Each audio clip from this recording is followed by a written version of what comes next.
Year after year, an all too familiar sight. Washed up waste on this small picturesque island.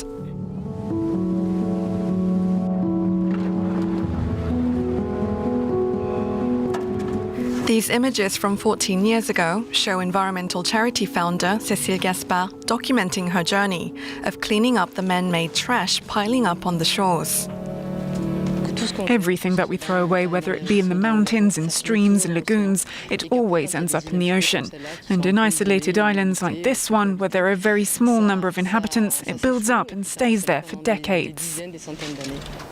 Fast forward to 2021, Cécile is still at work and has teamed up with several volunteers to embark on a 3-day cleanup for Earth Day, the 22nd of April. The amount of waste may have decreased from 800 kilograms in 2007 to 600 kilograms this year. But the composition of today's trash has become more dangerous than before. As you can see with this sample here, is that all this becomes microplastic that is only visible under a microscope. We've had to remove all these pieces of plastic by digging them out, and we've had some incredible findings. All this gets mixed with the soil and sand, everything's contaminated. Since this eco-resort opened its doors in 2014, its staff have been monitoring the surrounding beaches. A full-time job, as the tides bring in new heaps of rubbish every day. The resort has an efficient recycling system in place, but it's far from a perfect solution. Certain waste is non-recyclable. For example, very fine pieces of plastic that come from a pack of crisps or single-use packaging for cakes. This is the sort of waste that we try really hard to avoid here, as we aim to reduce our impact on the environment as much as possible. These volunteers have come from Tahiti to participate in the cleanup. There were mostly lots of disintegrated bits of trash. Did that shock you? Yes, very much so, because there were very small pieces, and they weren't bottles of water, but really just tiny. Did it make you realize there is a real plastic problem? Yes, it's definitely a big problem. And when you see turtles on the beach, dead with plastic inside them, it's not a pretty sight.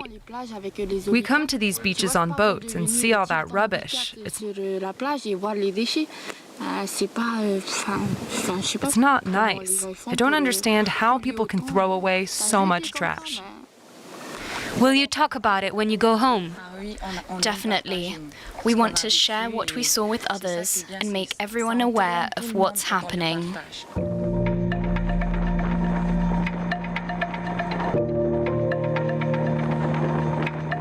The consequences of plastic pollution reach far and wide, but they're particularly deadly for marine life. Tetiꞌaroa was once a sanctuary for sea turtles, but today they face the threat of extinction. For 20 years, Cécile and her organization have been devoted to monitoring the animals and protecting them from their greatest enemy. The turtles lay eggs in the sand. They will dig a nest, and the eggs inside will have an incubation period of about 2 months. But during the intermediate phase of incubation, the temperature will influence the future turtle's sex. Warmer temperatures favour female turtles. And if the sand is made up of microplastic, as is increasingly the case the world over, the sand will heat up faster. The result is eventually only female turtles will be born, so a species which is already endangered will end up without sufficient males to reproduce. A complex and harmonious ecosystem, but also extremely fragile.